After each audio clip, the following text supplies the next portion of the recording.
Hello everyone, welcome to Sarathi institute of law. RJS prelim examination complete हो चुका है and I really hope कि आप सभी का एग्जाम बहुत अच्छा गया हो। अब अगर आप आरजेएस मेंस की प्रिपरेशन स्टार्ट करना चाहते हैं तो उसके अंदर कुछ ऐसी मिस्टेक्स है जो नॉर्मली हर कोई करता है। अगर आपने भी ये मिस्टेक्स की तो ट्रस्ट मी, आपका जो आरजेएस मेंस का एग्जामिनेशन है उसके ऊपर इसका बहुत बहुत ज़्यादा नेगेटिव इम्पैक्ट पड़ने वाला है। लेकिन अगर आपने इन मिस्टेक्स को अवॉइड किया तो फिर आप ये मान के चलिए 40 to 50% स्टूडेंट्स आप ऑलरेडी आगे हैं। अब ये मिस्टेक्स क्या है और कैसे आप इन मिस्टेक्स को सुधार सकते हो। देखिए, सबसे पहले अगर हम बात करें मिस्टेक्स की जो स्टार्ट करने से पहले ही लोग कर देते हैं, क्या मिस्टेक है? सबसे पहली मिस्टेक होती है बर्नआउट की।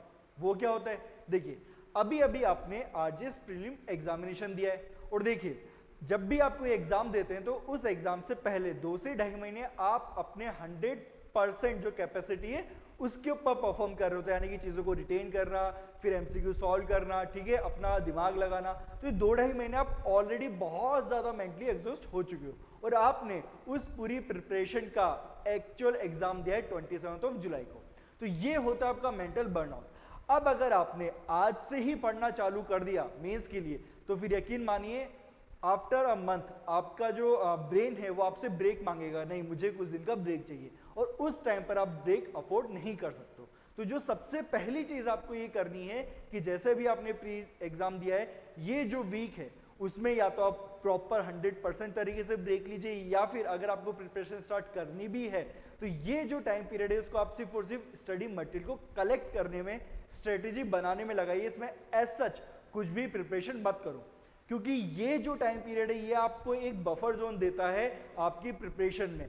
आपको मेंटली वापस से रीसेट होने के लिए ये एक वीक बहुत बहुत ज़्यादा इंपॉर्टेंट है। अगर आपने यहाँ पर ये मिस्टेक कर दी कि आपने प्रेशर में आके या फिर ये देख के कि नहीं किसी और ने स्टार्ट कर दी मैं भी स्टार्ट कर देता हूँ, अगर आपने ये गलती की तो ट्रस्ट मी, आरजेएस मेंस से पहले आपका ब्रेन आपसे ब्रेक मांगेगा और तब आप अफोर्ड नहीं कर पाओगे। तो आपको क्या करना है, इस वीक अच्छे से ब्रेक लेना है, कूल डाउन होना है। देखिए, बारिश का मौसम है, बहुत से लोग घूमने जा रहे हैं, छुट्टियों पर जा रहे हैं, तो आप भी 2-3 दिन का ब्रेक लेके कहीं घूमने जा सकते हैं, ट्रैक पे जा सकते हैं, ताकि आपका माइंड जो है रिलैक्स हो जाए, फ्रेश हो जाए, ताकि जब आप मेंस के लिए पढ़ना स्टार्ट करो तो आपको ऐसा बर्नआउट वाली फील ना आए। नहीं तो क्या होता है, फटीग होने लग जाता है कि यार अब मैं इतने लंबे टाइम से पढ़ रहा हूँ, मुझसे नहीं पढ़ा जा रहा, दिमाग में कुछ रिटेन ही नहीं हो रहा। और अगर मैं इसका आपको एग्जांपल दूं, आपने खुद ने एक्सपीरियंस किया होगा, जब तक आपका आरजेएस प्री एग्जाम आने वाला था, यानी कि लास्ट का 1 वीक या कुछ ऐसे रह गया था, तब आपकी मेंटल कंडीशन ऐसी हो गई थी कि अब ये याद कुछ नहीं हो रहा है, रिटेन कुछ नहीं हो रहा है,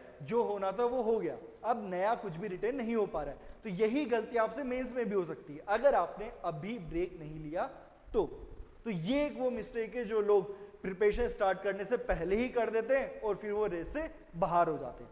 अब हम आते हैं एक्चुअल वो मिस्टेक जो लोग प्रिपरेशन के टाइम पर करते हैं और जो आपको बहुत बहुत ज्यादा कॉस्टली पड़ सकती है। देखिए, जो पहली मिस्टेक है आपकी वो है नॉट राइटिंग इनफ। अब ये क्या होता है? देखिए, प्रीलिम एग्जामिनेशन और मेंस एग्जामिनेशन में एक बहुत बड़ा डिफरेंस होता है। डिफरेंस ये नहीं होता कि आपको कहां से पढ़ना है, डिफरेंस ये होता है कि किस तरीके से प्रिपरेशन करनी है, रिटेन कैसे करना है। अब देखिए, प्री में क्या होता है, आपने चीजों को पढ़ा और आपको याद रह गया, आपके सामने एमसीक्यू आया, 4 ऑप्शन है, उसमें से आपको एक क्लिक कर गया और आपने काम खत्म कर दिया। ओके, आपको इन 4 ऑप्शन से आगे कुछ सोचना ही नहीं है। बट मेंस में ऐसा कुछ नहीं होता। मेंस में सोचना भी आपको है, लिखना भी आपको है, और एक्चुअल एक्यूरेट प्रोविजन आइडेंटिफाई भी आपको ही करना है। तो ये सारी चीजें आपको खुद को करनी होती है। और अगर आपने एक्यूरेट प्रोविजन आइडेंटिफाई कर भी लिया तो क्या होता है, कई लोग उसमें की टर्म्स को क्या कर जाते हैं, मिस कर देते हैं, याद नहीं रहता लिखते हुए। प्री में तो क्या होता है, वो सारी की टर्म्स आपके सामने एमसीक्यू में दिखी हुई होती है आपको, है ना, तो वहां पे आपका सॉल्यूशन हो जाता है। बट यहाँ पे क्या होगा, अगर आप लिखोगे नहीं, अगर आपने चीजें लिखी नहीं है तो आपको बहुत दिक्कत आने वाली। तो आपको क्या करना है, अब लिख लिख के पढ़ना है। आपको क्या करना है, डायरेक्ट उठाया, रीडिंग की, बंद करो उसे, फिर लिखना स्टार्ट करो। आपके पास रफ नोटबुक्स होनी चाहिए जो आप लिख लिख के भर दोगे। पेन, जिस पेन से आप एक्चुअल में मेंस एग्जामिनेशन लिखने वाले हो, वो पेन से आज से ही प्रैक्टिस करना चालू कर दो, आज से लिखना चालू कर दो। क्योंकि देखिए, वहां पे आपको प्रोविजन आइडेंटिफाई भी हो गया, बट गलती से अगर आपने की टर्म्स को नहीं लिखा वहां पर तो आपको मार्क्स नहीं मिलेंगे। और बच्चों में बहुत ज़्यादा कॉन्फिडेंस होता है, मैं इसको कॉन्फिडेंस नहीं ओवर कॉन्फिडेंस बोलूंगा, नहीं कि मैंने एक बार पढ़ लिया तुम इसको सफिशिएंटली रिटेन करो मैं वहां लिख दूंगा, ऐसा नहीं होता है। जब तक आपने लिखने की प्रैक्टिस नहीं की देन ट्रस्ट मी, ये मेरा खुद का एक्सपीरियंस है, ये हमारे स्टूडेंट्स का एक्सपीरियंस है कि जब तक आप लिखने की प्रैक्टिस नहीं करोगे तो जो आपको एक्चुअल में लिखना चाहिए था आप उसका ऑलमोस्ट 40 to 50% ही लिख पाओगे, क्योंकि वहां पे आपका दिमाग क्या होगा, इतनी स्पीड से चल रहा होगा, बहुत चीजें स्किप कर देगा, इतनी ज्यादा एंग्जाइटी होगी, चीजें स्किप हो जाएगी और फिर क्या होगा कि आपको मार्क्स नहीं मिलेंगे, आपको लगेगा मैंने प्रोविजन तो सही लिखा था बट मुझे मार्क्स क्यों नहीं दिए।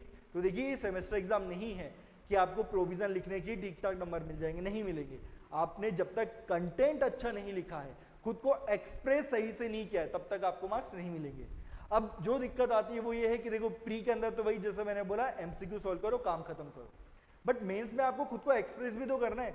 अभी अगर आपसे पूछ लिया जाए what is the evidence, what is dying declaration, what is the evidence of dying declaration, अब यहाँ पे आपको पहले तो इंडियन एविडेंस एक्ट का सेक्शन 32(1) याद करना पड़ेगा, और अगर आप बीएसए के प्रोविजन के अकॉर्डिंग लिखते हो तो आपको 26 याद करना पड़ेगा, फिर उसके की टर्म्स याद करने पड़ेंगे, फिर उसको लिखना पड़ेगा। फिर जब आपसे पूछा गया what is the evidential value, अब आपको बनाना पड़ेगा कि वो कौन से केसेस है जो मुझे यहाँ पर लिखने हैं, उन केसेस में एग्जैक्ट कौन सी लाइन मुझे लिखनी है।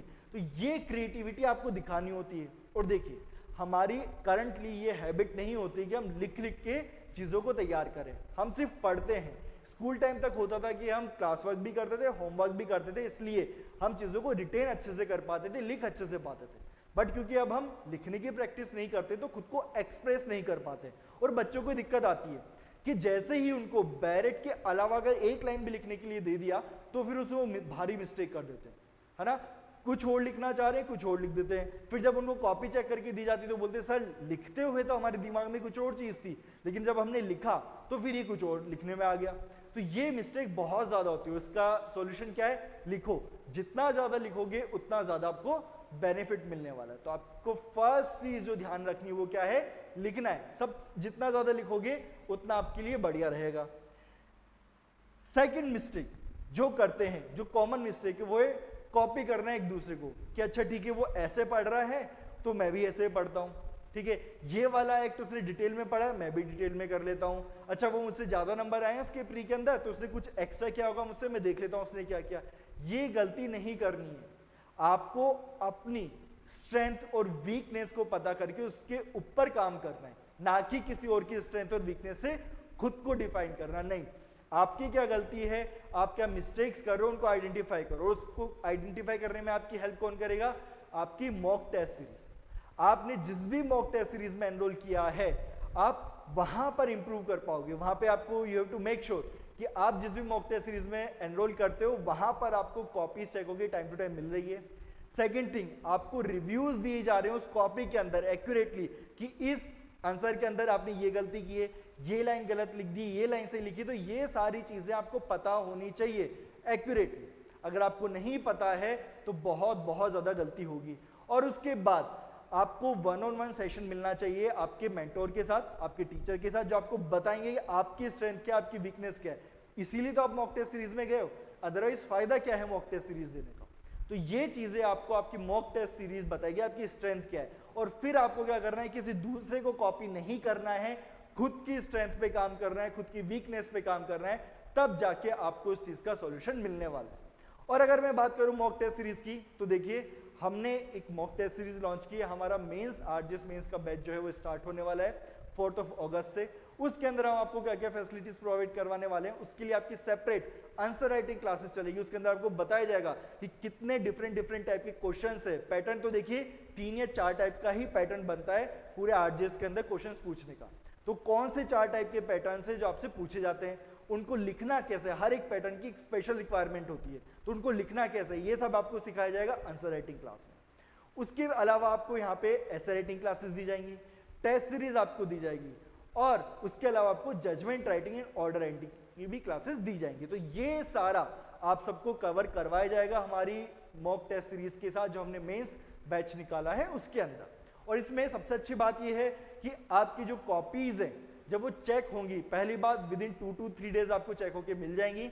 और उसमें क्या होगा, जैसे चेक होके मिलती है आपको डिटेल्ड रिव्यूज होंगे कि ये वर्ड भी आपने गलत लिख दिया। हम इतना डिटेल में जाके चेक करते हैं कॉपीज को कि आपने ये वर्ड लिखा है तो इस वर्ड की जगह आप ये लिख सकते हो। क्यों? क्योंकि जो दूसरा वर्ड है वो ज्यादा बेटर वे में इस आंसर को कन्वे कर पा रहा है। तो इतनी डिटेल में कॉपी चेक की जाती है। फिर उसके बाद आपका 1-on-1 सेशन होता है आपके मेंटोर के साथ, वहां पे आपकी गलतियों को आइडेंटिफाई करके आपको बताया जाता है। तो ये सारी चीज हम बताते हैं हमारी मॉक टेस्ट सीरीज और मेंस बैच के अंदर। तो आप भी चाहते हैं कि आपको इस बैच का फायदा मिले, आप एक्चुअल में मेंस के लिए प्रिपेयर करो, अंधेरे में तीर नहीं चलाना है, एक्चुअल में मेंस के लिए प्रिपेयर करना है, तो आप हमारी टेस्ट सीरीज के अंदर एनरोल कर सकते हो, बैच के अंदर एनरोल कर सकते हो।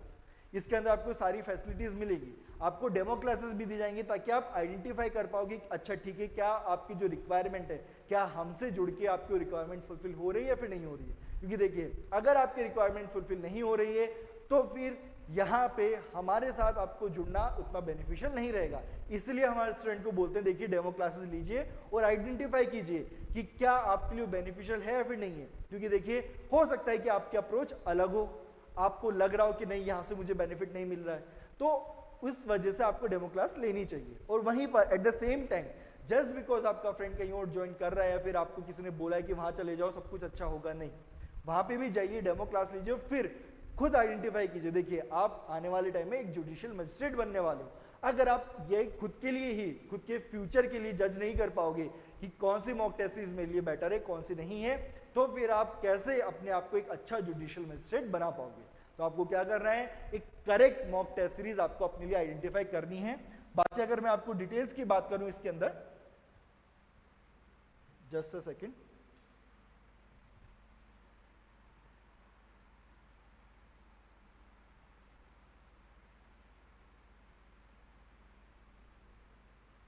ये हमारे आरजेएस मेंस बैच की डिटेल्स है।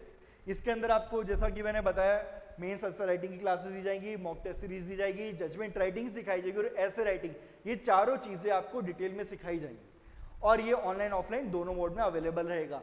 तो जितनी भी चीजें मैं आपको प्रॉमिस कर रहा हूं, ऐसा नहीं है कि सिर्फ प्रॉमिस कर दिया और स्टूडेंट आगे तो उनको नहीं दिया। जो हमारे प्रीवियस स्टूडेंट्स हैं, आप उनसे अगर किसी भी तरीके से कॉन्टेक्ट में आते हैं या फिर आप उनसे बात करते, तो ये बात आपको हमारा हर स्टूडेंट बोलेगा कि जो चीज हम प्रॉमिस करते हैं वो जरूर प्रोवाइड करवाते हैं और उसके एडिशन में ही प्रोवाइड करवाते, कभी कम प्रोवाइड नहीं करवाते। तो इसीलिए अगर आप चाहते हैं कि इस मेंस बैच का बेनिफिट आपको मिले, आप एक्चुअल में मेंस के लिए प्रिपेयर कर पाओ, तो आप जल्दी से जल्दी कांटेक्ट कीजिए। ये हमारे नंबर है 7231-846865, 7976473568। तो आप इन पे कांटेक्ट कर सकते हैं और आपको कुछ भी अगर डाउट है इस मेंस बैच के रिगार्डिंग तो आप हमसे पूछ सकते हैं। 4 अगस्त से बैच स्टार्ट होने वाला है, डिले बिल्कुल मत करना क्योंकि एक एक दिन का डिले आपके ऊपर बहुत ज्यादा भारी पड़ सकता है। सो दैट्स ऑल फॉर टुडे। और आने वाले टाइम में हम और ऐसे वीडियो बनाने वाले हैं जिसके अंदर हम आपको गाइड करते रहेंगे टाइम टू टाइम कि आपको कैसे मेंस की प्रिपरेशन करनी है, कैसे आगे मूव करना है, क्या क्या मिस्टेक्स आप ड्यूरिंग प्रिपरेशन छोटी छोटी मिस्टेक्स हैं उनको अवॉइड करना है। तो ये सारे वीडियोस हम टाइम टू टाइम लाते रहेंगे। और अगर आपके फिर भी कुछ ऐसे इश्यूज हैं जो इन वीडियोस के अंदर जो एड्रेस नहीं हो पा रहे हैं, तो आप हमसे कमेंट सेक्शन में बोल के भी आप उन सारे डाउट्स को रिजॉल्व करवा सकते हो, या फिर हाँ आप हमको इसी नंबर पे कांटेक्ट कीजिए और आपके जितने भी डाउट्स हैं मेंस एग्जाम को लेके सारे डाउट रिजॉल्व किए जाएंगे। So that's all for today and all the very best for your RJS mains preparation. See you soon.